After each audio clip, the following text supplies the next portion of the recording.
Assalamu alaikum. All right. Let's let's get this show on the road. Allahu Akbar. Right. I'll just wait for people to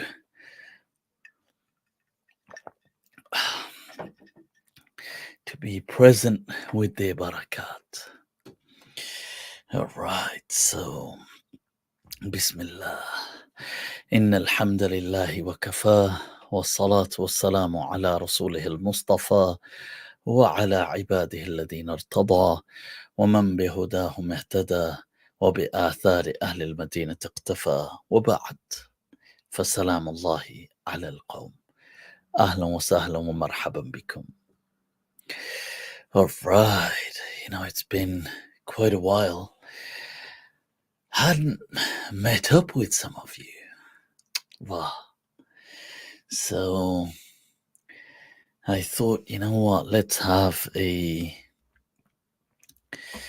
share some thoughts and some talk.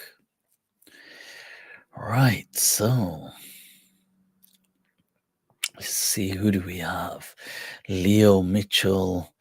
Assalamu alaikum wa alaikum salam, Leo. Benjamin, likewise. Clear, ahlan wa sahlan wa marhaban as always. Right, Fahimus Alimus. All right, is that your real name, or I like the rhythm you've got going there. Allahu Akbar. Brian, alaikum assalam. Gogo, alaikum salam. People, Quicksilver, miss the old Mufti. Hi. I'm henna old. I am old. Yeah.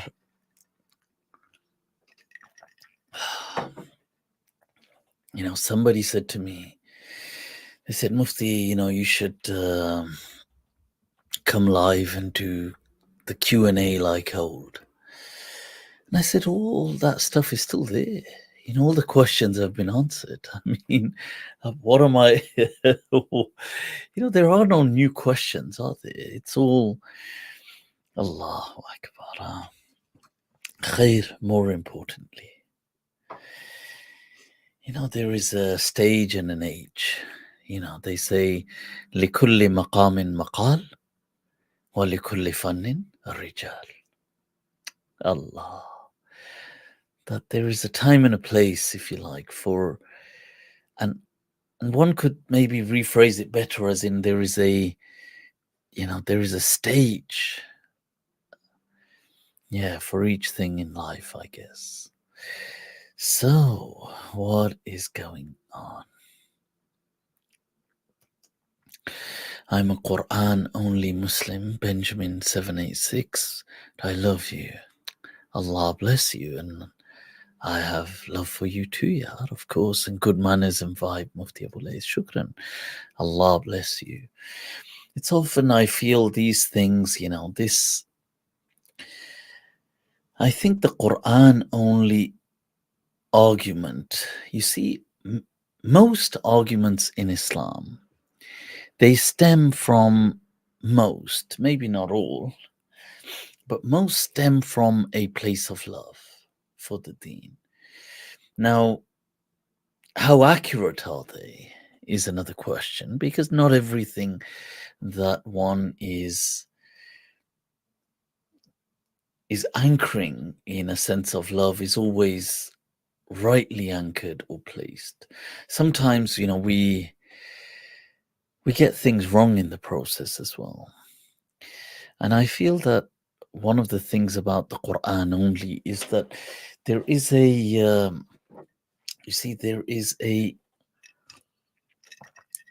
epistemology that they are worried about. That how can we prove something that the Prophet actually said it? And that in and of itself is, that's an admirable love and concern for the deen.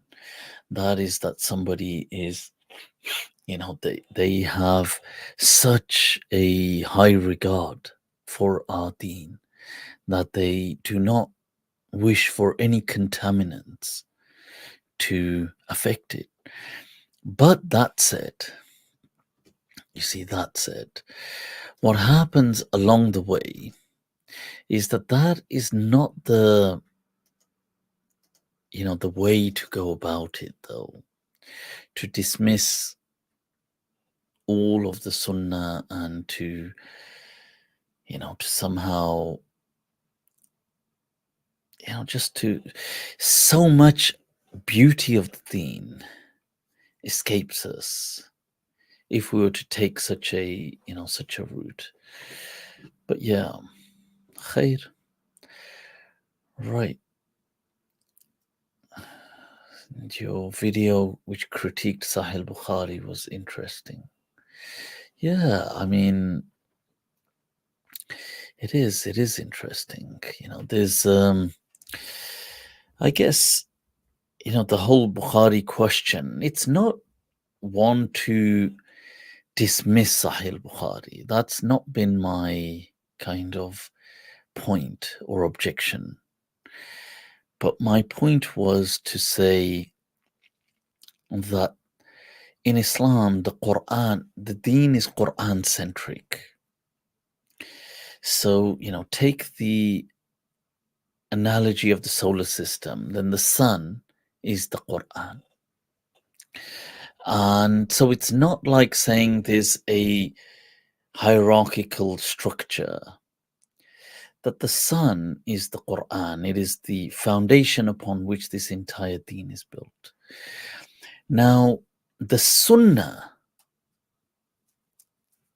however, what is these? It's my earphones are going off about something. So but the Sunnah is equally it is a very incredibly enriching and nourishing source that we have. We can't really do without it in the sense of what the deen, but it's not to be understood in a way that, you see, a better way to understand it is to distinguish between hadith and sunnah. The sunnah is always ala ra'si wal ayn, but not every hadith is a sunnah. And that's the way that Imam Malik understood this deen. That's the way that Imam Abu Hanifa understood this deen. That is the way that we generally, the majority of the Muslims have understood this deen. There is naturally, there's other ways and madhabs. There's the madhab of Imam Shafi'i, who didn't necessarily understand it in that way. And the madhab of other hadith kind of textualists, in a way, that they don't understand it in that way. But yeah, but to throw it does not mean. So I was not trying to say that Bukhari is not admissible. I was saying that all ahadith are admissible, but you evaluate them with the three. The ما لم يخالف المنقول ما لم يباين المعقول ولم يخالف المنقول ولم يناقض الأصول. That it doesn't go against the whole reason, because the deen does not go against the voice of reason. It does not clash with the qat'iyat of this deen, which is the Quran and the broad kind, the usul that we have. Well, and it doesn't uproot an usuli principle of Islam. So that's what I was saying. Right now, Mufti, is fiqhul akbar Abu Hanifa's or not? Yeah, well, fiqhul akbar being Imam Abu Hanifa's Aqidah book, right? So realistically, it's not going to be Imam Abu Hanifa's Aqidah book, like, just being realistic. Although many of the teachings within it may be transmitted from the Imam, as a legacy. That, and there's been much study on this, and you can look into that. That was the Fiqh al-Akbar. Was it actually Imam Abu Hanifa's? I think it's very unlikely. At that stage, nobody was really authoring on Aqidah. So,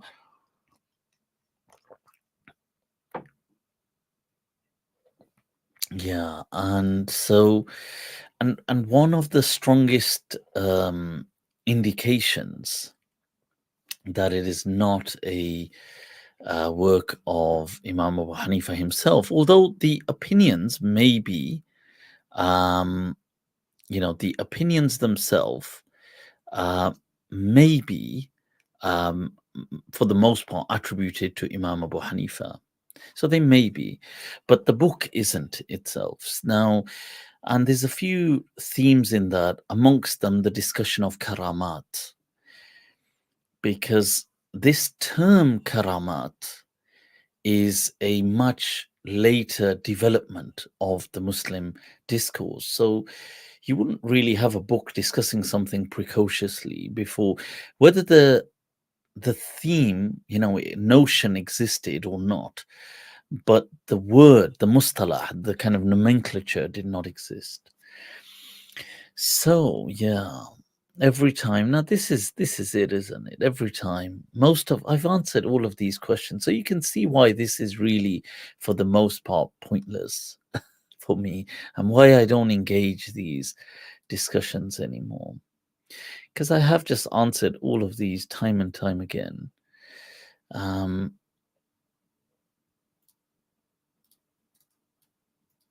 all right. Why is this freezing? All right.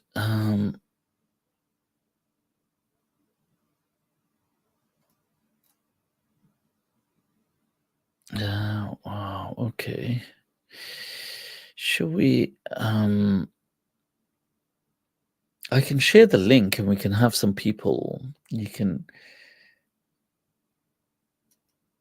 you can join the live stream.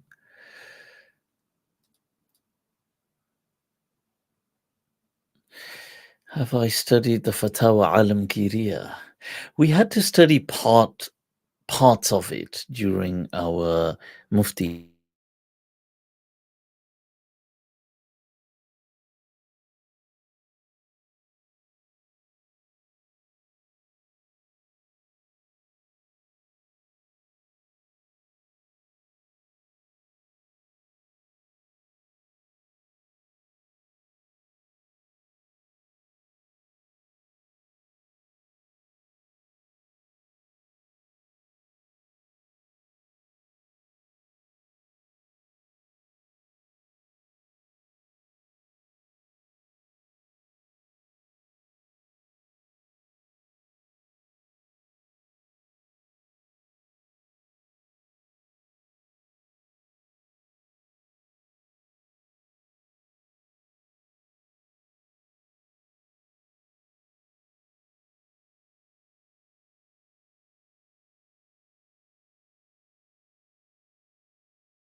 All right, people.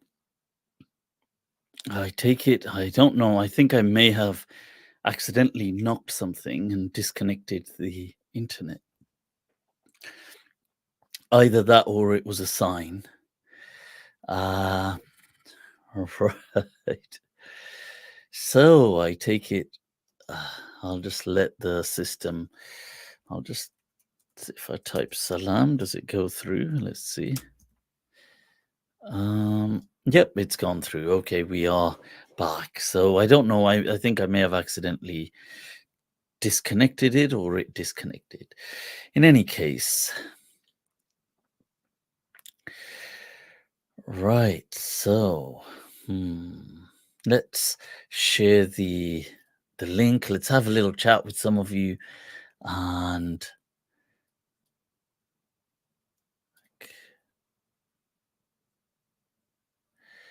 right. Okay.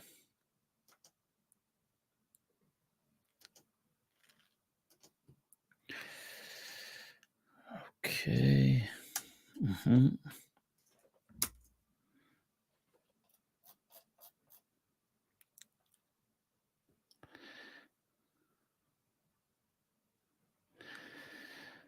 All right, I'll let people. There you go. I've shared the link. Did that not get shared? Let me see.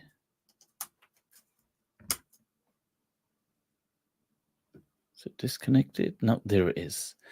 It is shared. Right. So I'll let you guys, if you want to jump on, but you must activate your mic and camera.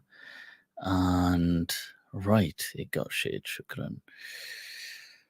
All right. So who do we have here? What is going on with the PC today? Saif Yahya. Assalamu alaikum, Saif. السلام ورحمة الله مفتي الغالي. How are you? Alhamdulillah, ala ma yuram. What about you? How are you, Saif? I'm good. Mufti, I think I have to turn off the the YouTube app because I'm hearing your voice twice. Oh, right. Okay. I Is think it now, yeah, I can hear you clearly now. How are you, Mufti? How is everything with you? Allah be praised? Lillahi alhamdu awwalan wa akhiran. It's always good, It's always good. Allah be Mufti, we're praised. big fans of you here. My wife is standing there in the background. She's giving me thumbs up like you finally joined Mufti's live. Huh? Well, Allah bless you both. Ameen. Ameen. Ameen, Ya Rabbal All Alameen. right. Mufti, I have had this question saved in my notes for literally All since right. Ramadan. So that's Oh, been like wow. many months that I wanted to ask you. I wanted to join you on live and ask you this question because I feel like Allah. it's very important for me and So, for my okay, family. right.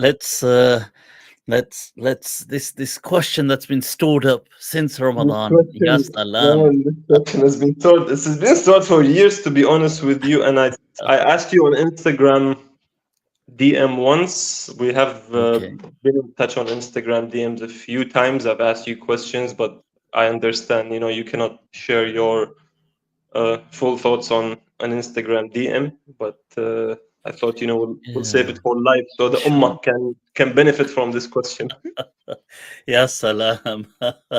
or not, or maybe I Or will not. cause some problems in the ummah. Who knows, man? Well, all right, safe. So go on then. All right, Sulla Mufti. Saifak. Sunnah It's time for Sayyidi, you to inshallah. unsheath that sword and Let's unleash it go. on this I'm ummah. ready. I'm ready. I've been ready for many months, man. Mufti, the question is about the very specific part of the ayah in Surah Al-Baqarah, which is, one second, please. وَعَلَى الَّذِينَ يُطِيقُونَهُ فِدْيَةٌ طَعَامُ مِسْكِينٍ. So, obviously, the ayah is talking about the Siyam of Ramadan. يا أيها الذين آمنوا كتب عليكم الصيام كما كتب على الذين من قبلكم لعلكم تتقون. So, and then it goes on to say فمن كان منكم مريضا أو على سفر, if somebody is sick or he's traveling, then they can do the fast on another day. Obviously I know you know all these things, but I'm saying it just in case other people No, are no, going to of watch course. this No, video it's in good. the It's future. good. Please do. Yeah, please do. Yeah, please Thank share. you. So the verse says that يا أيها الذين آمنوا كتب عليكم الصيام كما كتب على الذين من قبلكم, which translates that, fasting has been made mandatory upon you just as it has been made on previous ummah. And then it says وعلى الذين يطيقونه فدية طعام مسكين. So this is the part where I have the question. وعلى الذين يطيقونه فدية طعام مسكين roughly translates that so the ayah already mentioned that people who are sick or traveling, they can do the fast on another day. So we all know that. Everybody knows that if you're sick or you're traveling, you don't fast on that specific day and you fast on another day. وعلى الذين يطيقونه فدية طعام مسكين, which I understand it from my basic reading as it says that people who are not sick and who are not traveling and they are able to fast but choose not to, they can instead pay a fidya for somebody. And the fidya, as far as I understand it, is basically feeding a poor person on every day that you choose not to fast.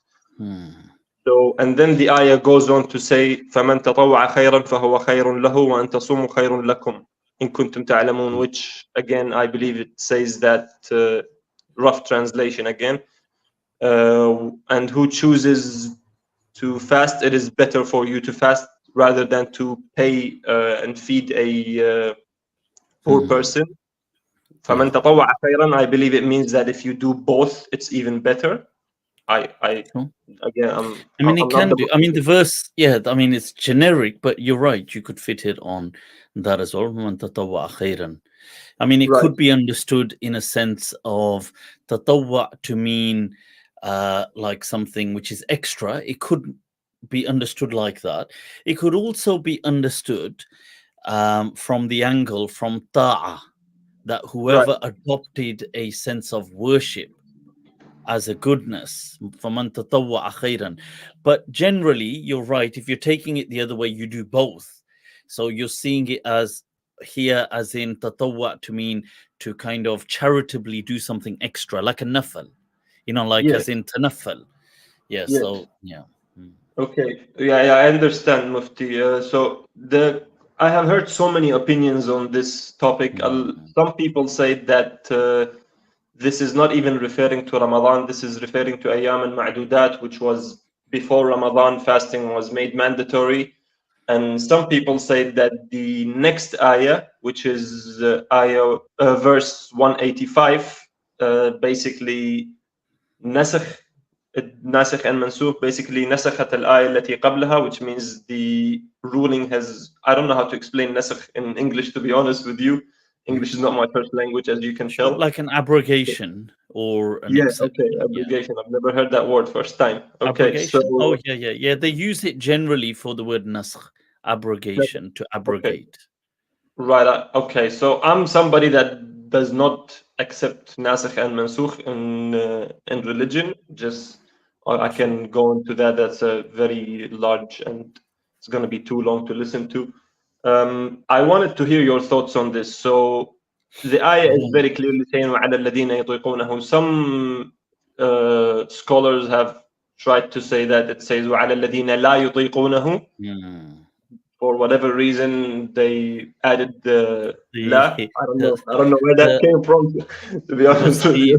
the Basri grammarians, a lot of them Yeah, did that. I don't know. The Basris have done a few interesting things over over the course of Yeah. our religion. But I just wanted to hear your thoughts on this. What is I've done Sure. this a few times, to be honest with you, where there's been days in Ramadan where I just instead of fasting, I paid fidya. I have for whatever reason, my wife thinks I'm a mufti myself, and every time she has a question, she asks me, and I tell her that this is what I do, but I don't know if this is 100% true or not. I'm just doing what I think is right. If you want to do it, do it. I'm not going to be answering on your behalf on Day of Judgment. So, wanted to hear your thoughts. Yeah. So, right, the ruling in general. So, looking at the ruling and looking at the journey and the development of this verse throughout, just stages or different viewpoints of ulama. So, generally speaking, the popular opinion one will find from people is that, which the Basri grammarians have put forward in saying that the la nafia, the negating la, is missing. This is what the grammarians uh, try to argue, that here Allah is saying, وَعَلَى الَّذِينَ يُطِيقُونَهُ فِدْيَةٌ طَعَامُ مِسْكِينَ, that and upon those, or as to those who are capable, then they may give, but do not fast, they may give fidya. They say that what is being said here is that, and upon those, or as to those who are not capable, who aren't capable. So just as in English, how you have this, this kind of apostrophe and certain things being subdued. So they're saying the entire la particle has been dropped here. This Mufti, can I just okay. add one little Yeah, point yeah, here? yeah, There is another verse in the Quran which uses the word يطيقونه or طاقة, which is اللهم لا تحملنا ما لا طاقة لنا به. So yeah. there is the la there that is used. Why wouldn't God use it in this verse Yeah. as No, well? I mean la simply is the the negating particles, or as in English to say not or don't, I won't, I'm not going, I won't do this. Just so to just put the negative, it's used right throughout the Quran all the time. In whenever something is being negated or you're using a negative, it's a standard language. I mean, it's nothing special to do with Arabic. It's in every language. If I'm honest, I'm not going, you won't do this, I will not. It's just using that. The question that this has been suppressed and dropped, if we pause for a moment the verse and put it to a side and Mhm. semantically look at that discussion, just semantically and from a linguistic perspective, it is a very weak argument that such, because the negating article is so crucial in what it's trying to say. So if I Yeah. said to you, you know, I I'm going, and I said, oh, when I said I'm going, I meant to say I'm not going, but oh, did you understand? I dropped the not. But Yeah. that changes everything. So it's not like just you've dropped something superfluous. So sometimes you drop particles like an, it can be suppressed, after hatta, or things like this, where, like in English, sometimes to, with these things. But to drop the entire negative particle, this doesn't really make any sense from a linguistic perspective, because you would entirely switch the meaning. So it's Right. not something obvious. When I say to you, oh, but that's obvious, it's not obvious.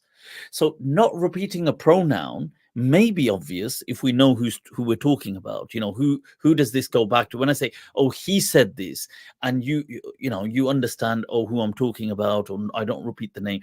But to miss this out, to omit this omission, linguistically, it comes across very weak, okay, as a linguistic argument. That said, it's probably the most popular transmission. Now, the question here is, why is this the most popular transmission? Because, linguistically, it's the weakest. Yeah. And the reason being is that they're reverse engineering it.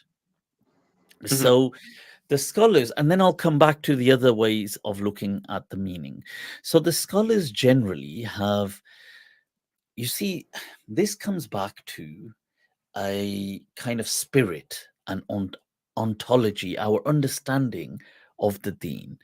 The ulama generally have taken a very strict um, approach when it comes to others in When Islam. it And in comes to fact, what? Sorry. When it comes when to it what? comes to others, Right. addressing people, Right. al-khitab or al-mukhatabin, when I'm speaking to them, this is one of the teachings that Sheikh Ibn Arabi, extremely highlights, that what people have missed is this massive, this kind of universe of rahmah, that Mhm.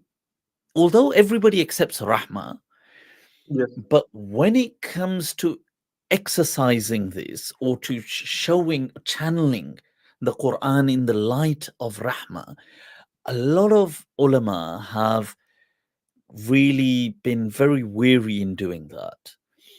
Yes. And they, like overall, there'll be elements of rahmah that they, Allah is Rahman Rahim, Rahman Rahim. But when it comes to rulings or commandments, you'll find if there's a choice, let's say you could do this or you could do this, they will opt for the stricter, they will opt bil ashad, the more. And if you read the fatwa books, they will say, they will justify it. And, it's not like we will think best of them. Allah knows the hearts. Yeah. Like it's not, we don't know what a person's intention is, but we'll go with the best, give them the benefit of the, not only the benefit of the doubt, but the best of intentions, we'll assume, and the rest Allah knows. So they Right. argue that, oh, if you give, the principle of if you give an inch, they'll take a mile.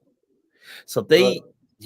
they run with this principle that if I make something a bit relaxed for you, you're going to make it super relaxed. So you, the awam, won't know how to safeguard the limit. So almost as a safety measure, I'm going to come out with the most the most strictest of rulings for you to help you. Now, this principle that I give al fatwa bil ashad, I give the Mhm. fatwa with the most, the most ashad al aqwal or Mhm. as'ab al aqwal. This really, even if the niyyah is good, like let's say the niyyah of these ulama is good, but it is not the characteristic of the Prophet sallallahu alaihi wasallam, who 100%. when in the hadith in Bukhari, when Aisha radiallahu anha said that the Prophet was never presented a choice, illa ikhtara aysarahuma, except he chose Mhm. the one with most ease. Like he was always about ease. The Prophet said that ad-dinu yusr, ad-dinu yusr, that khayru dinikum aysaruhu, that the best of your deen is the most, that with the most ease. Allah repeatedly, almost every single surah, surah Toba begins by reminding us Rahman Rahim, Rahman Rahim, Rahman Rahim. And even though we all know this, but when it comes to practice, we become like we micromanage. We say that, what, like people say, I'm okay with it because I know I will. This is the attitude that, look, I'm okay with it. But if I tell you, you can't be trusted to Right. be kind of faqihun nafs. Now, so this is why they then reverse engineered. So they've taken that, they've got that spirit. So their ruling is that, look, no, we're not going to say that if you're capable, you can choose not to fast. So we're going to say that that's a no-go. But here we've got a verse of the Quran, though. So what do we do? Mhm. So now we reverse engineer. So we have the meaning first. Now we make the verse of the Quran fit the meaning, Right. as opposed to taking the verse of the Quran first and then finding the meaning. So they already have the meaning. So they already know that, no, we're not going to let normal people just find an excuse to not fast. Or like, let's say, or some people, as long as, if they're not musafir or marda or something, then no. Now, and that is a theme right throughout. So, for example, you've got the hadith that, which is in Sahih Muslim, that, and it's, I mean, it's in many other books as well, like the Muwatta and other books, that the Prophet, he combined between prayers min ghayri khawfin wala safar, and in Yes. another riwayah min ghayri khawfin wala matar. Ibn So Abbas in, narration, right? yes, so it's in Ibn Abbas's narration. I believe there may be another narration as well from another companion, but there's, so the point is the Prophet, he combined between prayers without there being any fear, without there being a journey, and in one narration, without there being rainfall. Right. Now, when Ibn Abbas is in a particular, there's a narration in Sahih Muslim where Ibn Abbas is giving a speech, and somebody says to him, yeah, Ibn Abbas, you need to hurry up, we're getting late for Salah. Right. So he says to him that, look, just keep your cool. Don't worry. Like, like I'm like this deen is very beloved to me. Like, you don't need to teach me. Mhm. And what happens is he carries on with his speech, and then he afterwards combines, and he says Mhm. that look, the Prophet would combine um, between the salah. So Mhm. min ghayri khawfin wala safar. And when he's asked, but why would the Prophet do it then if it wasn't? He said, Arada Allah yuhrija ummata. He Yeah. wanted his ummah to have convenience. Now you take this ruling with the exception of some very few people. You have some tabi'een. Obviously, you've got the Sahaba like Ibn Abbas radiallahu anh. You have some tabi'een like Ibn Sirin. Then you have some Malikiya like Ashhab. And but generally, you will not get uh, anybody giving you the ruling that you are allowed to practice this, even though it's a Sahih hadith. It's because they have you're coming back to that, they're wearing that cap that no, if we Mhm. say that, people will. So this is the outlook that's determining the Mhm. ruling. Okay. Now we Yeah. I come get back to your this point. Yeah. verse. So you come back to this verse now. Okay, how did people like Ibn Abbas, what is transmitted from companions like Ibn Abbas radiallahu an, Ibn Umar radiallahu an, that this verse is referring to people who are not exactly sick, they're Mhm. not travelers, but they have a form of inconvenience to a certain sort. Now Mhm. it's left open. Now the examples that are transmitted from Ibn Abbas and Ibn Umar is like a pregnant woman or Okay. a mother that is nursing her child. Right. Now, these examples are given that they can just choose not to fast, but they don't need to make up for it either. Right. But they have to feed But they a give fidya, yeah. Idiot. So they give fidya, but they don't have to make up for the fast. Right. So, because other people will say, sure, like if you've got that excuse, you still make up for it. So they've used this verse in its actual reading, these Mhm. companions, to say that it is valid. So there's a kind of inconvenience that is, but you're not exactly a sick person, you're not exactly a traveler, but you've got something else that's going on. And rather that's, creating a hindrance to do with fasting. But you could, if you wanted to, but it might cause some. And for that reason, you don't fast and you give the fidya. And you don't Right. have to, they don't have to make it up.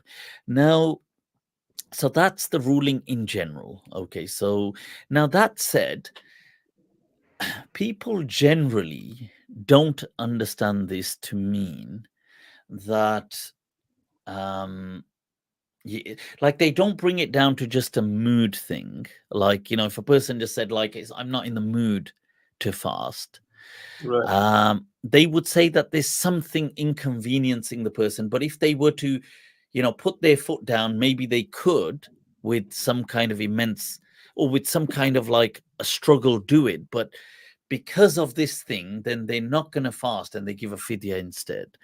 Now, Right.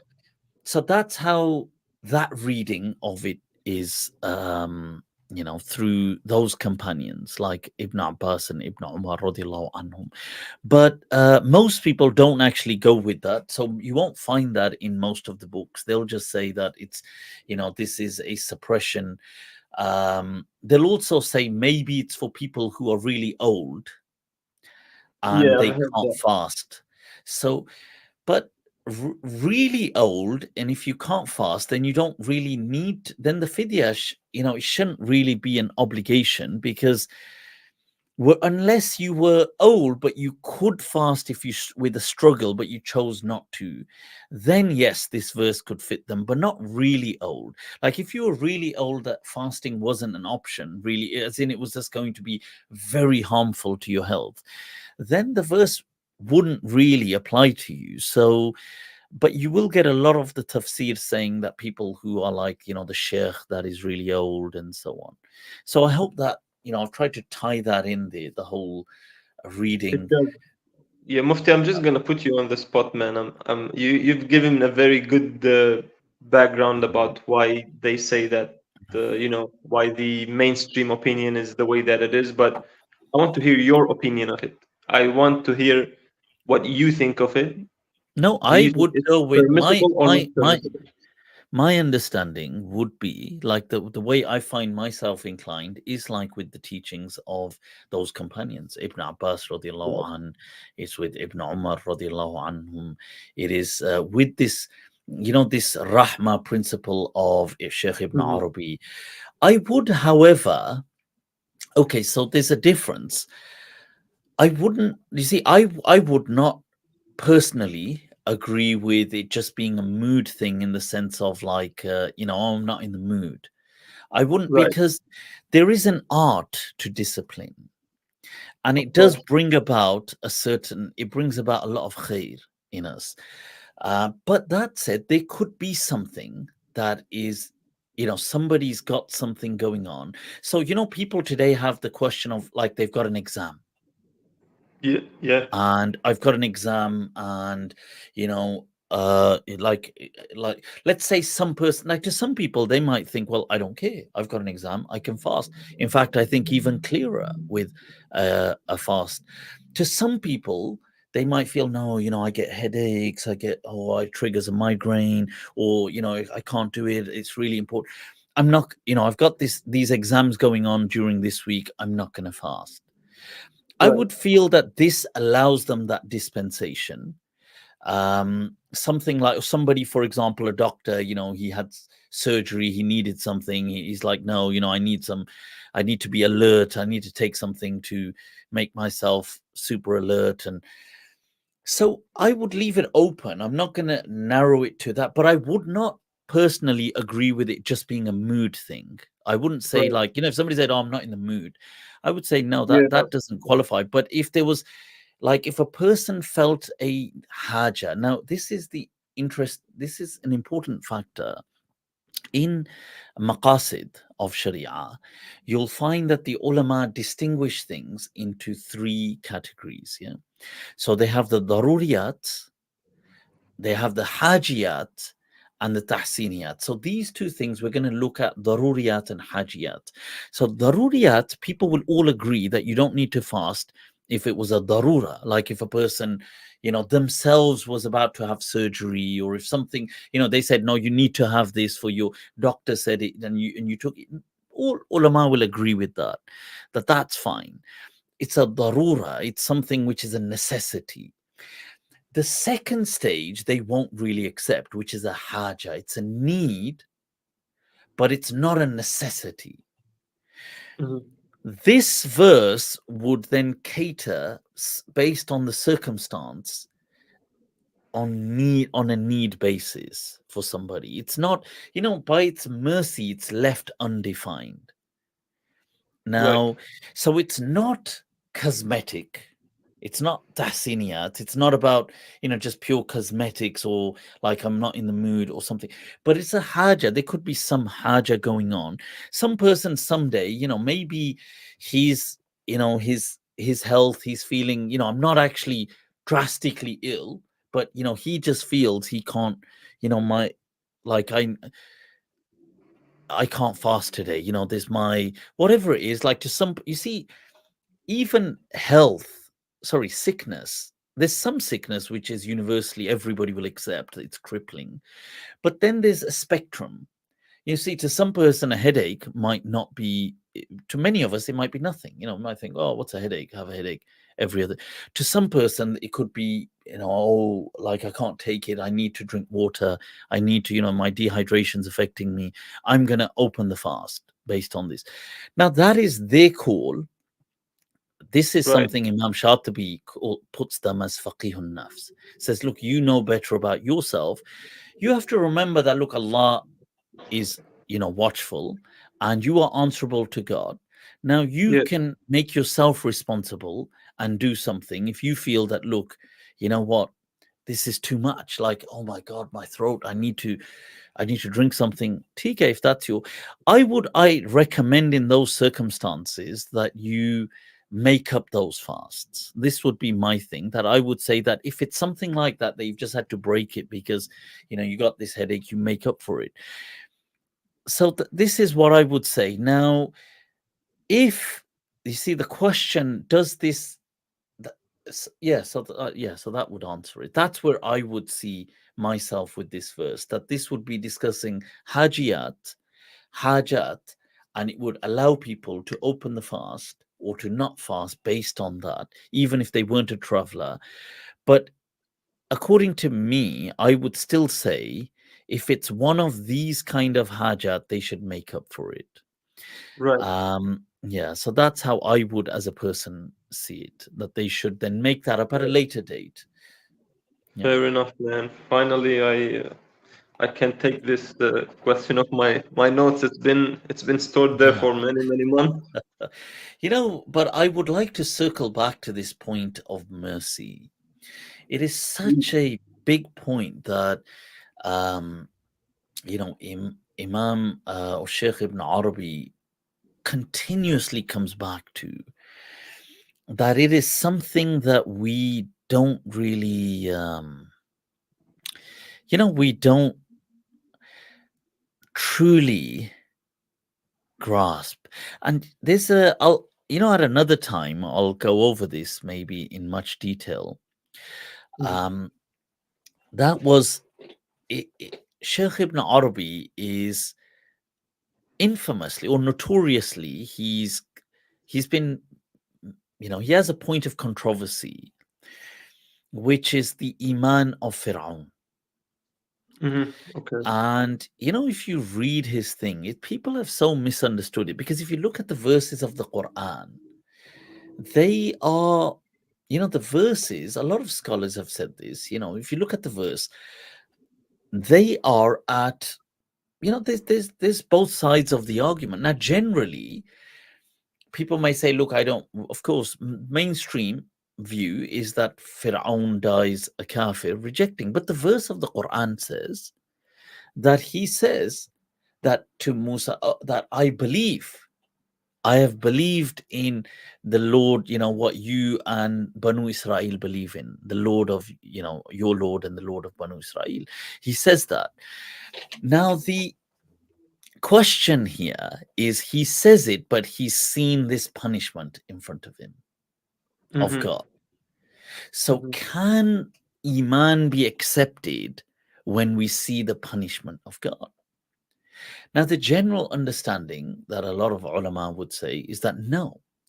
But when you look at a verse of the Quran, it speaks that, there's a verse that there was not a qarya, there was not, except when they didn't, when they saw our punishment, it was too late.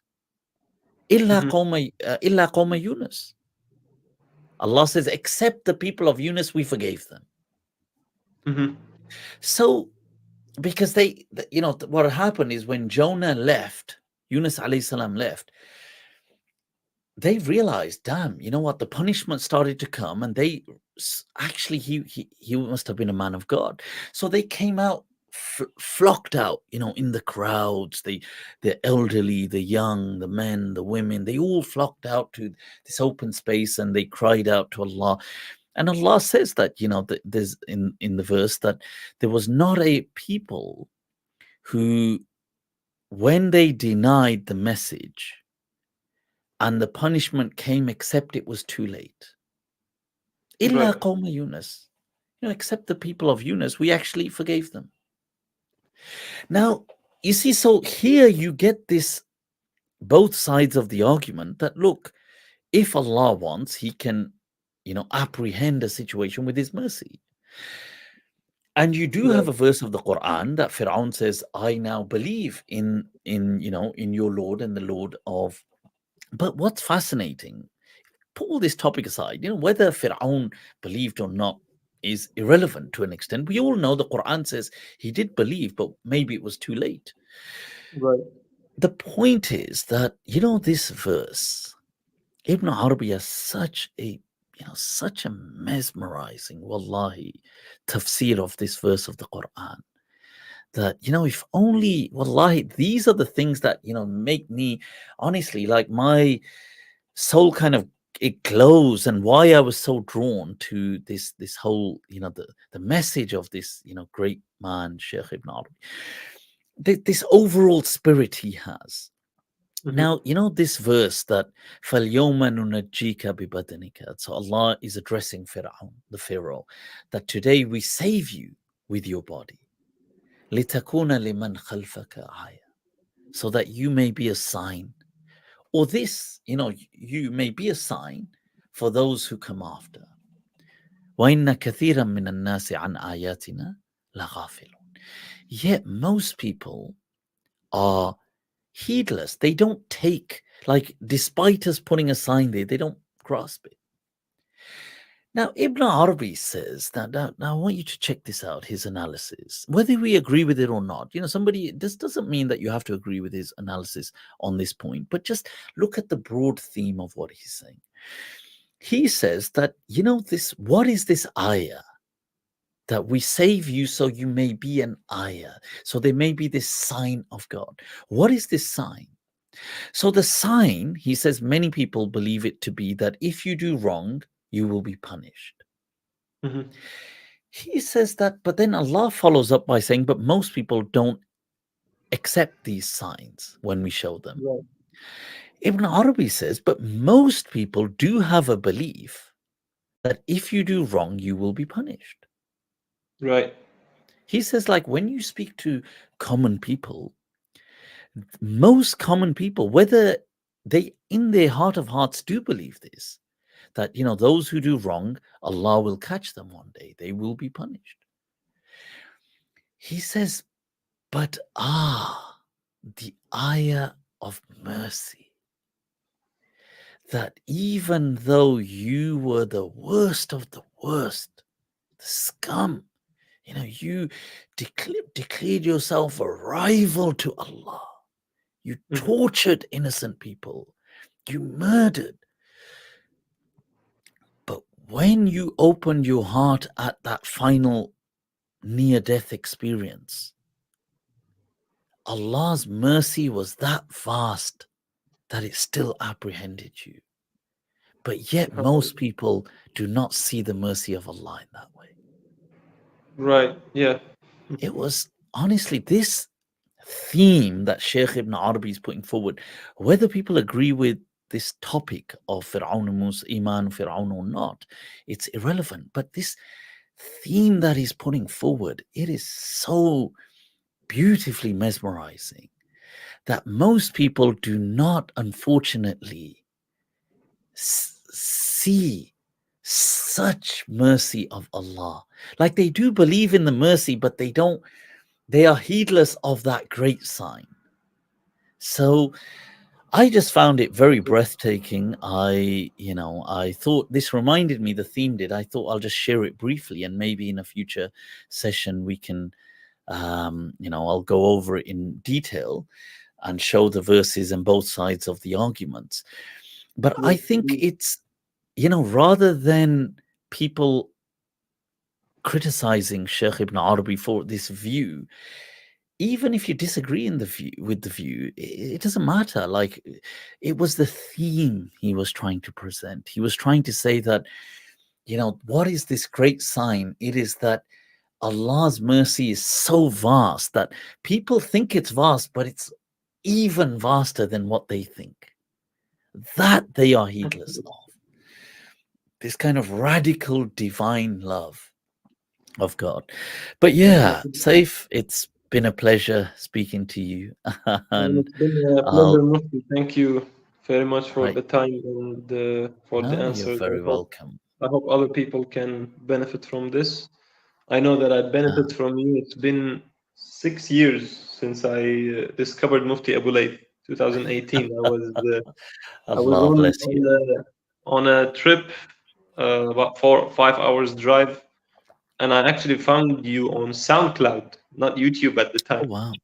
Because my I've got internet to connection put was my very bad. stuff on It the wouldn't work on audio YouTube. platforms. Sorry, I've could got you to repeat put that? I've got to put my stuff on the other kind of platforms. I've been so distracted, and maybe just lazy is the real word.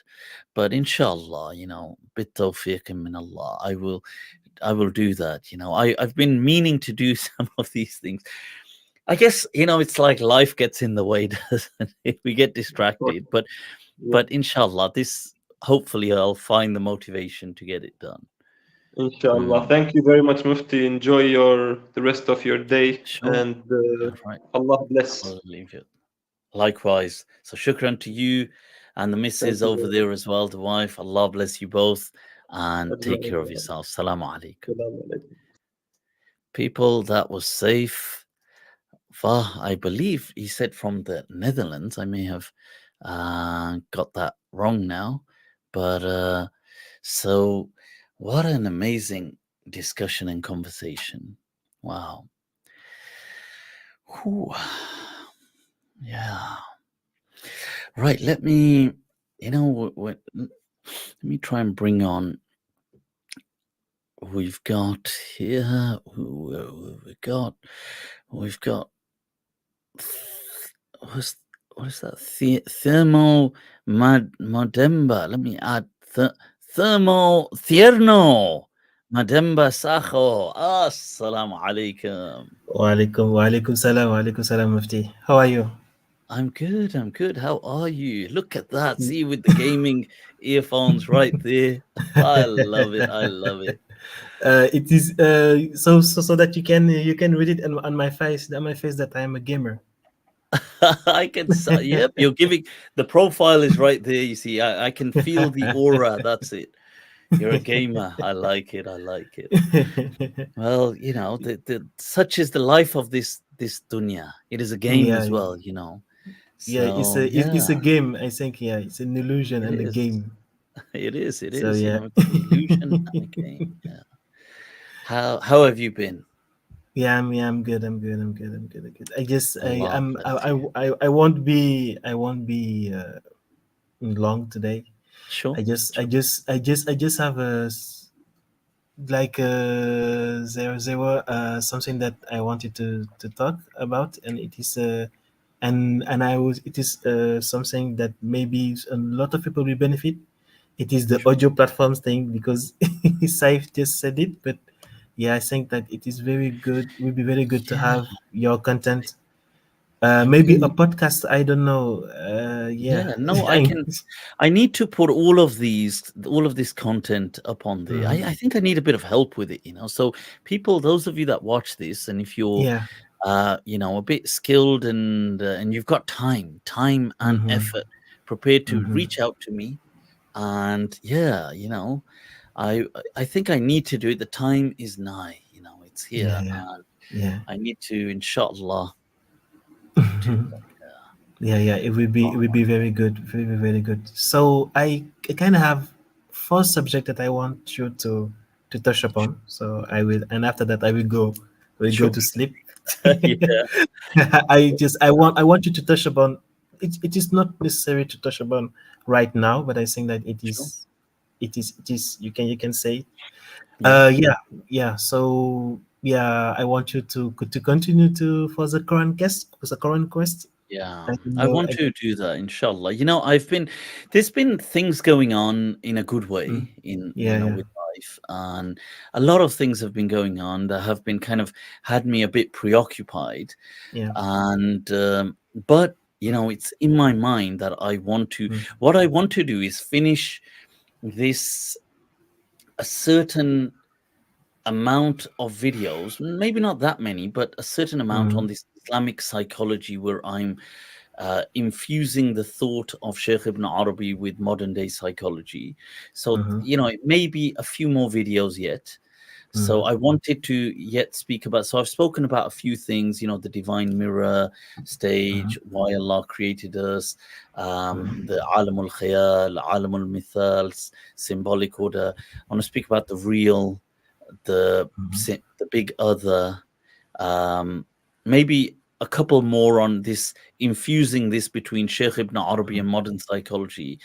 And once I've done that, Mhm. then I want to go back to the Quran quest thing, Yeah, inshallah. yeah. No, it's So just get it's this out very. the way, because I felt, it's like, I don't know, like I just felt this thing to share this, um, and bridge between Sheikh Ibn Arabi and psychology in Mhm. as Islamic psychology. And I'm kind of, it's strange because it's a journey in the making. Like I'm discovering it as I'm going along with it. Mm-hmm. And some of it is with poetic license. Like I'm kind of taking certain theories of psychology and a bit of this, and I'm seeing that shine here and this shine there. And I'm kind of like synthesizing some things um, and so kind of representing it. And so I Mm-hmm. want a certain batch on this Islamic psychology and just leave that there then for anybody who wants to benefit. And as an example, like let's say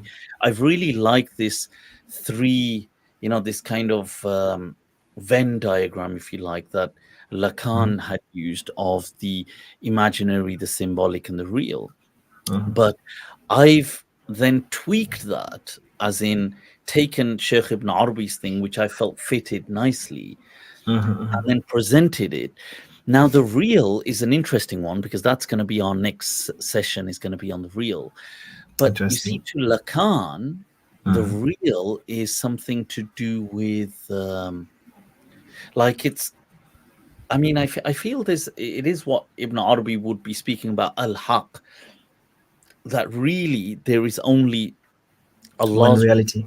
yeah, and we are an epiphenomenon, an emergent Mm-hmm. property.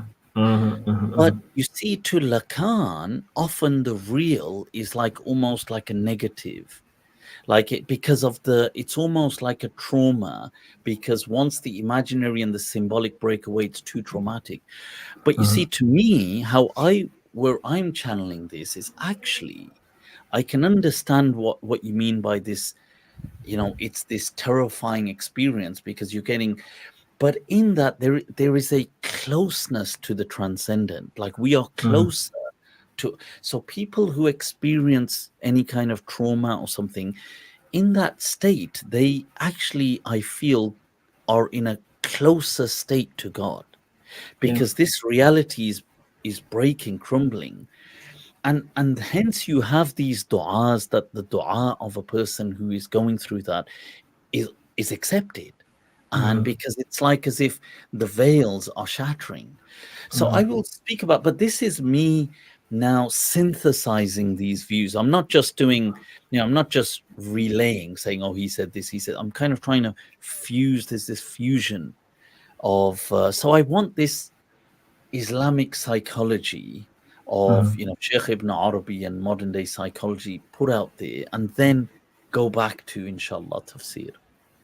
Yeah, yeah. So yeah. So about that, I just have the tafsir was the second subject. The third Sure. subject will be the Bukhari afterthought, because I Oh, think yeah. that the impact that the Bukhari Gate did for Mm, many communities. yeah. It did a very good, very I think there would be impactful. an interesting Hmm. after session to do. After I think session, there would yeah. be, or like, like an, maybe something like beyond Bukhari or Hmm. something. What Like, to think beyond it? Because, yeah, like, like what to, yeah. some. Hmm. Sorry, no, carry on. Yeah, yeah. Because some people will say, okay, you did Bukhari Gate, and with Bukhari Gate, many people have their opinion of Hadith changes. The people will say, okay, now we know exactly the difference between Hadith and Sunnah. The people will Mm, say, okay, now we Bukhari Gate is there. Okay, we see that, okay, Bukhari have some error. Maybe this time let's just reject it, like the Quran. All yeah. people, there are people, maybe they can be shared. They say, oh yeah, oh Yeah. you know Bukhari, I yeah, mean, have this. They are I Christian. We said, this Bukhari have this. So you will have the it Salafi will has to say, be no, a, Bukhari is very strong. So yeah. So there it is, you're right, maybe like a beyond Bukhari gate, beyond, yeah. kind, Bukhari So gate that you kind of, can, mhm. clarify So where that you can I clarify. Hmm. stand. And because you're right that, Bukhari gate, it is, I have always felt it is important. Hmm. um but you know I feel that there is an element of post-structuralism being applied. Mm, And sure, look, it's a free world, people can do whatever they like, but mhm. where they say, well, you have in post-structuralism death of the author, like it doesn't really matter what the author said or like what he meant. What we mean Uh-huh. by this. Yeah. So so we have this thing that, well, people would say, well, therefore, thus, ergo, throw Bukhari out the. And Uh, I've never said that. mm, And I've mhm, never mhm, advocated for, in fact, I've always respected Sahih Bukhari, and I've considered, like, that fine, it is Sahih. My whole point was that to remove this sacrosanct, this infallibility, is to say that there may be a margin of error in some hadith, but so we make a return to this sunnah way of thinking, not mhm, to say, well, therefore let's chuck all these hadith out the window. Stuff. I've never advocated that. mhm, And so mhm, you're right, it would be good to say, well, there should be a video at some point going into elaborate detail on, beyond Bukhari Gate, like mhm, where do I find myself after, let's say, 5 mhm, years mhm, and Bukhari Gate, and how do people understand it? Maybe this mhm. will be something in years to come people will do PhDs about, and they'll say, Yeah, yeah, I see. what they'll say, like, what Abu Layth really meant by it. And so, So yeah, the fourth. So after the Bukhari Gate, after I got the fourth subject, it makes the first subject maybe it will be the a subject befitting of Mufti, and it is a very large subject, and it kind of and I kind of it kind of I was thinking about it when there was an interview between Imran Hussein and Dili Hussein, I think, yeah, Dili, I don't yeah, know, and yeah, and that in that I watched that. interview, I yeah, did yeah, you watch. watch that in that interview. Yeah, Imran Hussein is a guy that every time that he have an interview, he speaks something, and people always will say, okay, we are kind of good with him, but there are many people will say, okay, he's a deviant. People will say that he's a kafir. People will say, okay, it's something, it's something like so. And I was thinking, okay, who have the right in fiqh and in Islam mm, to point a finger and say that you are a deviant, you are a Muslim, you are a mushrik, you are a kafir. So I think like I saw many YouTuber, yeah, yeah, we say we come here, do a video, this guy is a deviant, this guy is a mushrik, this mm, guy is a kafir. Okay? yeah, So firstly I think like the people kind of need to know the difference. What is a yeah, deviant? What is a kafir? What is a believer? What is a Muslim? What is a mushrik? And what's the difference about all of this? And how to make sure that you can have the right stances to you judge see, people. And yeah, the so problem it with is. that, I thought you were Mm, going to say, mhm. you were going to say that I should get a podcast with Imran Sheikh Hussein. Imran Hussein. Yeah, I Yeah, thought you yeah, were going yeah, to yeah, say that. yeah, yeah. It will be. And It is. sure, Yeah. I would. Yeah, I it can actually be. watched that thing, and I have to say, this.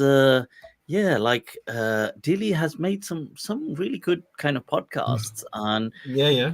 so, he's and that was one I thoroughly enjoyed, and obviously he has. I have admired, especially recently. I think it's necessary, the whole exposing the whole Israeli genocide. He's done, he's Mhm. doing great work on that. Allah bless him. But this thing, this you see, Sheikh Imran Hussein, I'm not.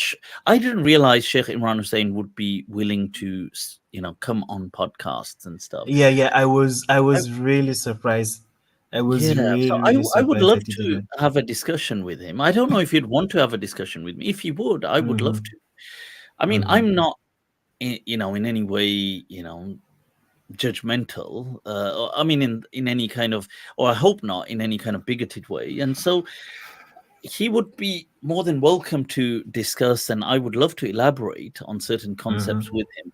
I did find that, in some of the things in that discussion with Dili, that Sheikh Imran Hussein, I'm not sure where that was. Was it in the UK? Was it somewhere else? But I found that in some things, Sheikh Imran was, like he was. Like frustrated and like I think a bit agitated. So I don't know whether maybe he was on a tight schedule. He needed to go somewhere, so he didn't. He was in a hurry, and because he kept saying that 5 rupees of common sense. If a person has 5 rupees of common sense, No, and no, no, no, no. yeah, It goes ways back because every time that, well, I think that that he got a very he got an interesting relationship between the Orthodox Christian and him, in, mm, and he values the relationship. And sometimes he got some stances about the Christian and about mm. uh, the status of a Christian, about the salvation of Yeah, I Christian was yeah I or was curious people of the about book. this. Yeah. So So yeah, in it's the like talk, there was a point mm-hmm, where Dilly does ask him that, would you care to expand on that? And I really wanted him to expand. I yeah, thought, yeah. if Sheikh Imran, like I was curious that I just wanted to know what was his reasoning and what was he exactly saying? Because he Mm-hmm, says that, look, this is in the Quran, and he says that, would you care to explain? And he says, no, I'm not going to explain. And he says, move on, like talk about and I thought, oh, that's a shame. I wanted to hear that. So if anybody that is in close communication with Sheikh Imran Hussein sees this, or it comes across mm-hmm, their attention, and sure, if you if the Sheikh is happy to have a discussion with me, I would love to have a discussion. mm-hmm, Sure. yeah. Yeah. But Cool. Right. yeah, yeah, Oh, yeah. But just that, I think, like having a discussion with him and clarifying, like, if random people can point, is it like being as a Sunni Muslim, do we which type of person can define and can point to see, the problem with this, people to though, say, the okay. problem with that theory now is Mm-hmm, that, look, I've got a video already on YouTube called "The Birth of Orthodoxy." See, mm-hmm, the problem with this is it just doesn't, like, it's a redundant explanation, because if people already have parameters, like, let's say, it doesn't make a difference. Like, they just wouldn't accept, they wouldn't be interested. If you are a deviant to them, then you already are a deviant. It doesn't mm-hmm, make a difference. This is why, to me, that stuff is less interesting. What's mm-hmm, more interesting is maybe from a practical perspective, explaining this concept of mercy, this mm-hmm, concept of divine love, that, mm-hmm, having that compassion for mm-hmm, people, even when we disagree with them. And also, I guess there's a maturation, there's a trying becoming mature process, isn't? And I'm a victim of this as well. I think, I've like when I think back of myself as well, my own journey of trying to mature. So, and everybody's on this journey, so I get it. But khair, inshallah, Allah make things easy for each and all. yeah, yeah, yeah, yeah. Right. So Yeah, no, that's all. Thanks. shukran for bringing that Thanks up, and always. Thank pleasure, always for your time. likewise, and shukran. And thanks to everybody. Bye bye. All right, people, that Shukran. was Yerno right with us. All right, and we got into some interesting discussions there. Right, let me. Ooh, right. Well, I'm not going to. Let's see. Let's bring on some. Hmm. What's this? What's going on here? Right, some questions on free will. Kya baat hai, huh? Right. Okay. What shall we do? Shall we do another brief? Let's. Who do we have here? We've got. Who do we have? We've got Quite a few people have jumped on, but I really haven't got that much time.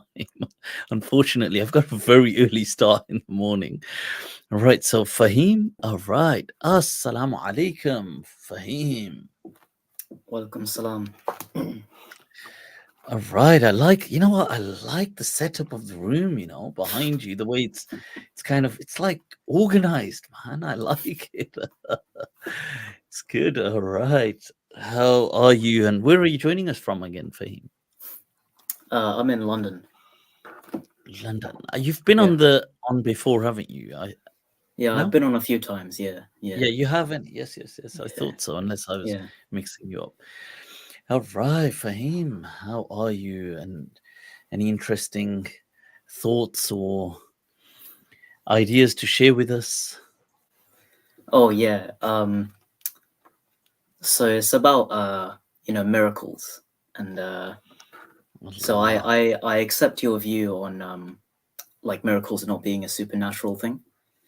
But I'm a bit confused on how the prophet meeting Angel Jibril isn't a supernatural event.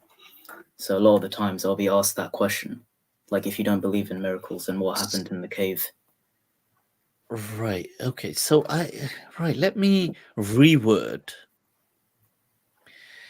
It's not that are things seen supernaturally. They may be seen supernaturally. That's not the issue. Or some things may be supernatural to an it depends on what we mean by that. So let's say, for example, the soul may not be something from nature in this sense, so it may be supernatural.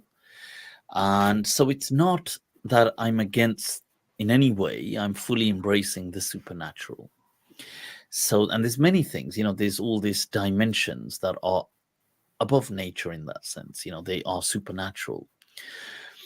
And like, so alam al khayal, alam al mithal, all of these things, the soul, um, you know, revelation, Allah above all these things are in that understanding of the supernatural. So that's everybody's embracing that. That's not what I mean by, so very simply put, what I was saying, the difference of opinion on miracles is that when miracles happen, do is there something making them, like, is there a cause taking place?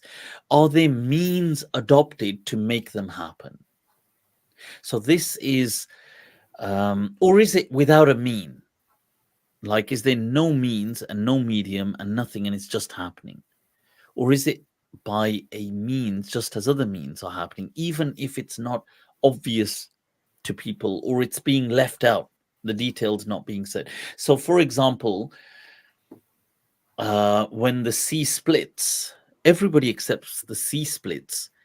Was there a means that happened? Like, so for example, the strong winds that came in at the Gulf of Aqaba and thereby split the sea.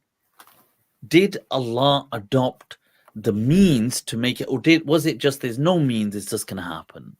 So this is a point of disagreement. It doesn't really have a major, it's not really a big deal, but I think some people misunderstand it to make it into a big deal. But it's not really that. Look, at the end of the day, the means are also created by Allah. It's not that. So that's quite simply putting it down to that. Now, this view, if this world has rules that Allah has created, and when things happen, do they happen according to those rules? Or do they violate the rules that Allah has created for this world? So certain people, me amongst them, would feel that when Allah has created rules for the cosmos and for the universe, then things that happen within this universe happen by those rules because Allah has created those. So just say, for example, in this cosmos, the arrow of time flows in one direction. Now, time, we know through physics, is for the most part an illusion. But for us in the cosmos, so that in theoretical physics, we understand that. But practically, the arrow of time and entropy works in a particular way. So Allah has created the universe for entropy and the laws of thermodynamics to work in this way. So do they just stop working at a certain point? No, because Allah has created them. So they always work. So this is now a point of, I don't think really if people understood the argument would disagree with it, but I think they they don't really give much attention to understanding that side of the argument. So they think maybe this is an attack on, which it isn't. So that's all. So that's the disagreement. So when you now accept this, yes, certain things you may see a different interpretation to them. Okay, so that's as to your point on the angel Jibril, Jibrail or Jibril, as both it can be said both ways in Arabic. The angel Jibril, the Prophet ﷺ, when he would see the angel Jibril, he would be seeing into what is called Alam al-Mithal. He's seeing into Alam al-Mithal. So other people wouldn't see Jibril. Like the companions would never say, oh, we saw, oh, there's Jibril. They would never, nobody else would. The Prophet is seeing into that dimension, which is Alam al-Khayal, which is the Barzakh, which is that the unseen, which is that, the veil. He's having that removal of the veil and he can see into that. That's what's happening with these, angelic apparitions and so on. So it's so somebody may not. Some people may see it different. They may say no, it's happening, as in that maybe they don't accept an alam al mithal, so they don't. So I think a lot of people don't really have a cartography of the realms. They don't. I think because I think it's quite, it's mind-boggling for people. So a lot of people don't really think of it like that. So what is the barzakh, for example? They don't really think about it. Like they think maybe it's some hyperspace, but they don't really think about it. No, the scholars haven't really spoken about. Most scholars haven't spoken about it. What is this alamul arwah, the world of pure consciousness or souls? Like people will say, oh yeah, there's a world, there's a dimension of pure consciousness. What is it? How does it interact? They've not really thought about it, or the scholars that they've read haven't really written about that. So to them, well, they're familiar with some of these terms, but they don't really have a map, or even if it's, I'm not saying it's a one-to-one fit map, but there's no cartography at all. So it's just a free-for-all in that sense. So to them, okay, there is this world of the material, and everything is then happening in this world,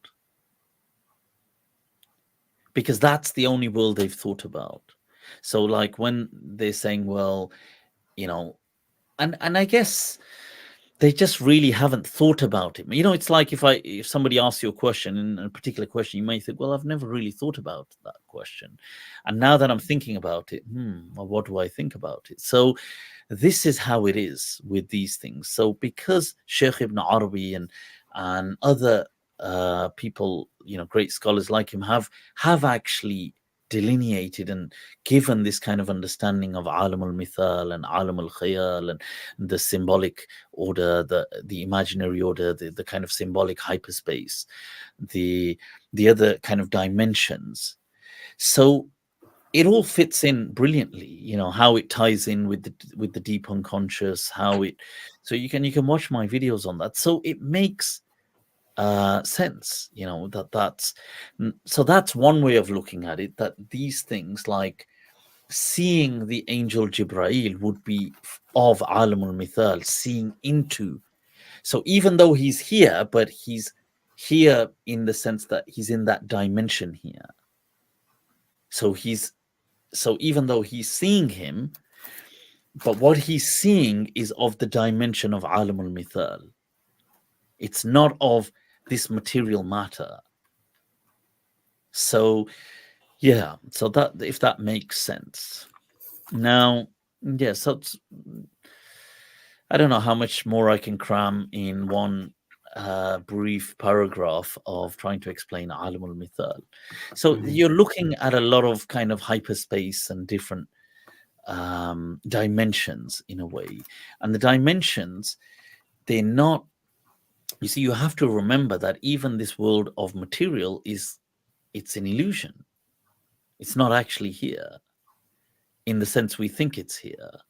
This is a configuration, ultimately. It's like a simulation. It's not real the way we think it's real. It's real to us because we're part of the configuration.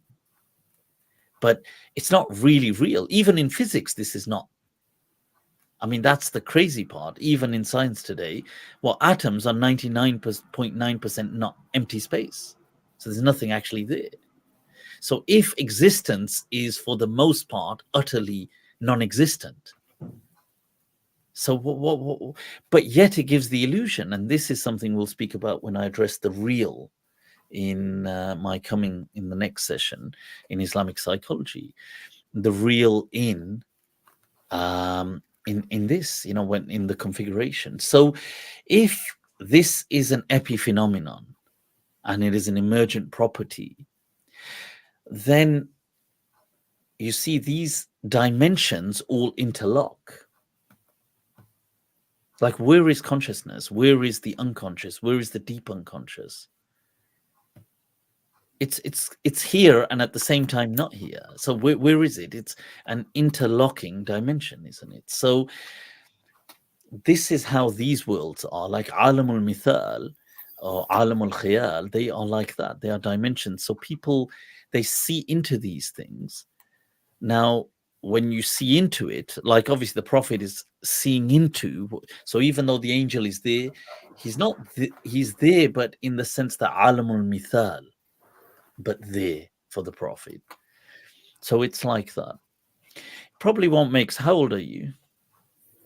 I'm going to be 23 in August. There's a bit of a trek to go, but you'll get there in the end. Took me a long while to for things like that to kind of make sense to me.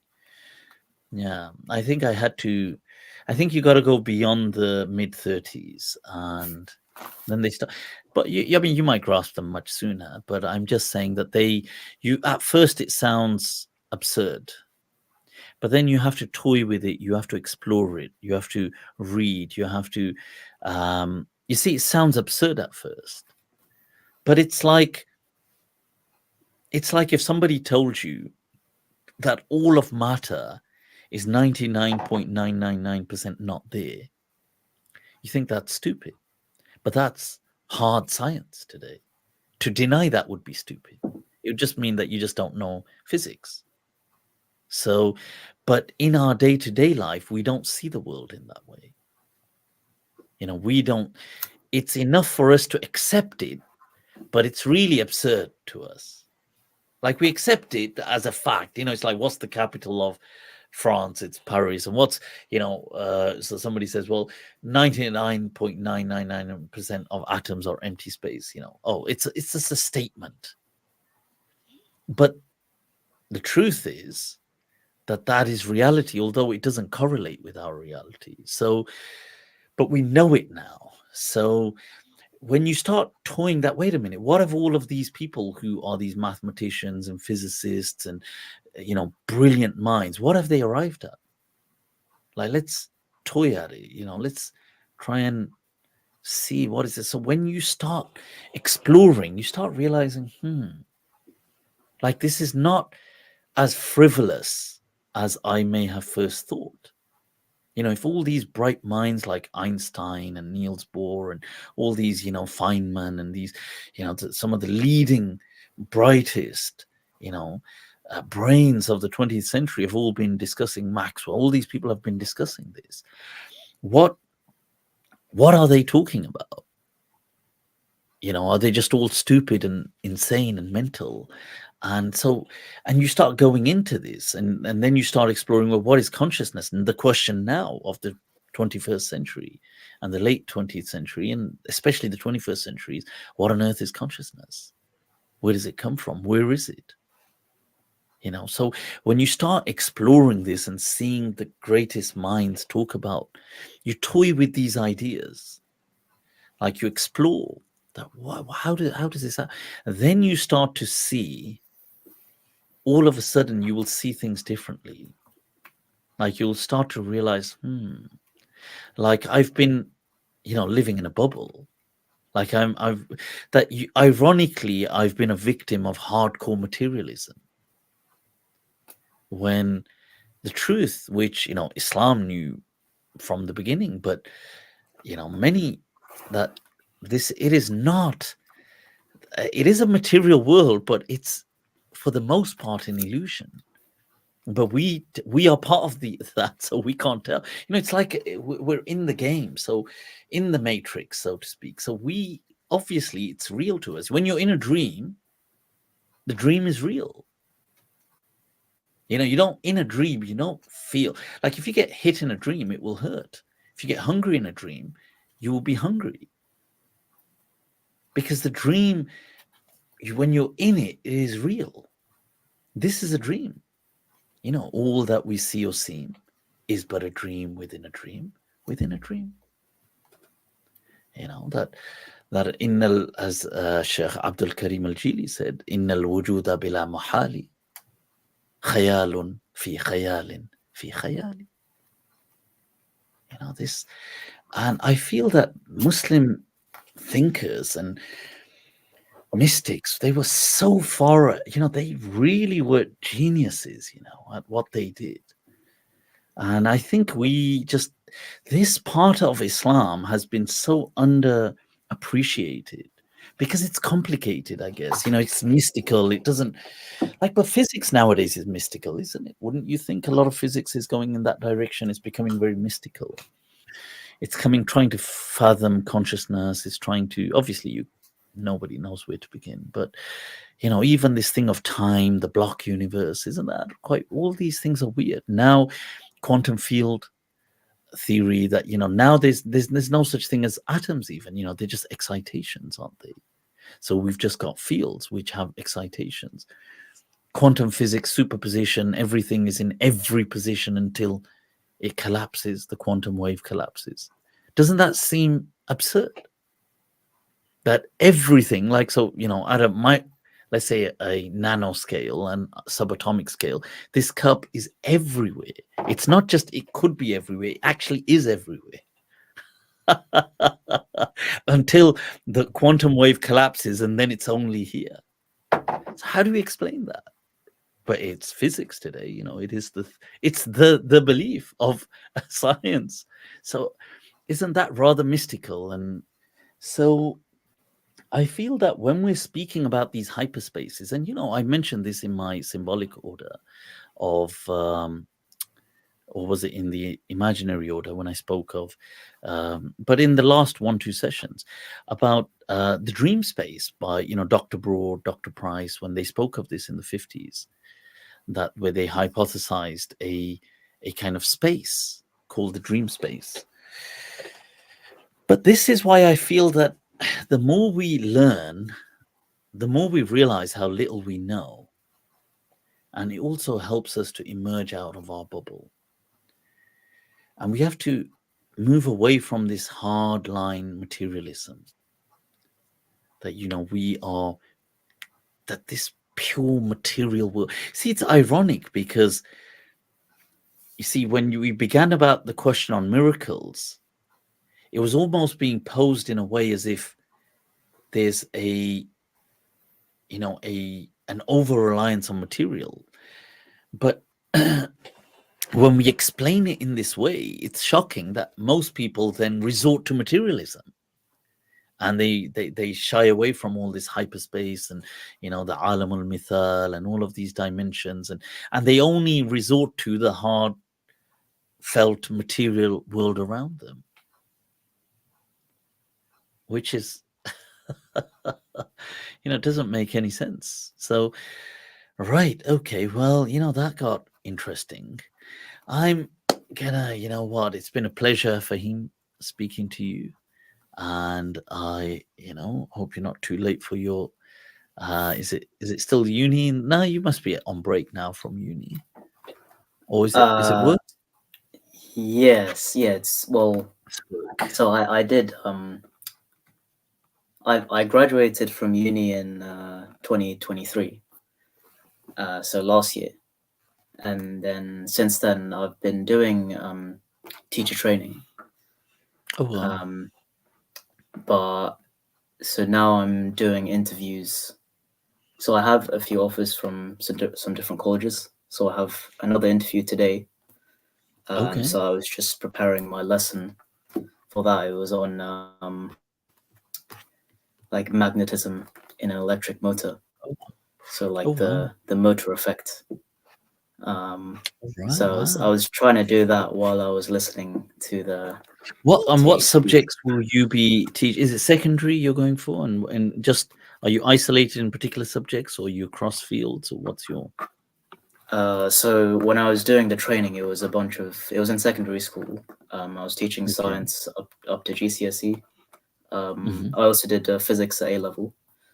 There you go. And hopefully like next year I'm trying to get into college. So it will be more like A level and B Tech, T level. So those kinds of things. Teaching. Huh? Wow. Been there, done that. Huh? What a journey, huh? That I stopped teaching 11 years ago. Mhm. In so God, see, you would have just been in school then. So yeah, teaching gives you it does give you an incredible skill set that I think if transferred to other areas do work very well as well. They work well in life. There's just something about that whole management, like behavior management, speaking in a way, commanding authority, like the ability to just come in and speak, and how to structure, how to assess, how to kind of evaluate weaknesses, how to kind of set out teaching methods, these things, and the ability as well to just public speaking in a way. So it is these are invaluable gifts, I must say. I think, how long was I in teaching? I was in teaching since I think 2005 till 2013. I think 2005, 2006, something like that. Yeah, I think 2006 was it? Yeah, till 2013. Yeah, and so many years, enough years, and to get all of that experience. And but yeah, it does really drain. It is a brain drain as well, man. It really exhausts people. And I think what you see, I think now teaching has changed, especially in the UK. It's become so bureaucratized. So when I got into teaching, but it was nothing like what it's become. So there was still a bit of that free spirit to it. Back then, like in 2005, 2006, 2007. Fun and games, huh? When schools were still under the local authorities, they were under the LEA. Now they're all academized, they're private companies now. Yeah. Mhm. So they're a lot more ruthless in how they're very corporate in how they. So back then, you used to have these two key books, the blue book and what was it, the burgundy book that you went by? I don't think you guys would have them now, would you? Or do you still have? Do you still go by the blue book and the? So that was like the teachers' rights and the teachers. But now, because it's a private contract between you and a company, so khair, it's a journey. Allah bless it for you, man, and Yeah. make things easy. Right. Well, I'll leave you with that, Fahim. All right. You have a good evening or a good night, and inshallah, much success with your interview. Okay. All right. Speak Thank you. soon. Thank you. Assalamu alaikum. People, that was Fahim. And what a discussion, huh? Right, with that, we've gone on 1 hour, coming up to 40 minutes. Let's wrap this up. It's been an absolute pleasure seeing you guys speaking, just having one of these meetups.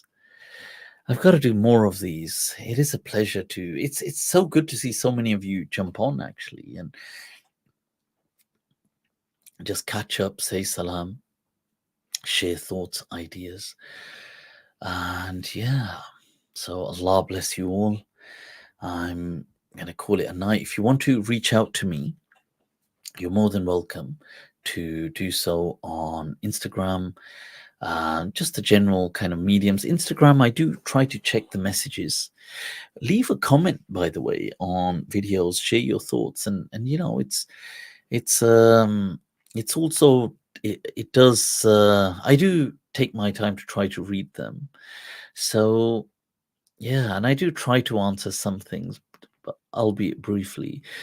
But Instagram, if you're looking for detailed one-to-one perspective sessions, then you can head over to patreon.com/Mal, and you can select the tiers. They allow you from there to join my Discord group.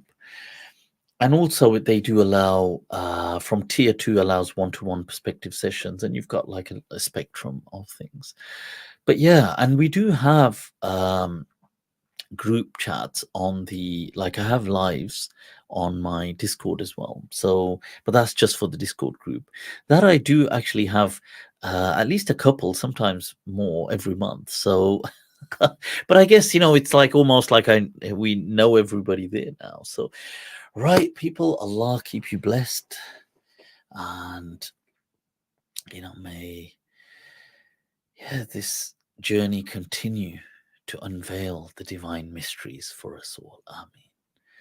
And may Allah shower you with countless blessings and unimaginable abundance. Ameen. And may your light always shine bright. Take very good care of yourselves. Wassalamu alaikum wa khuda hafiz.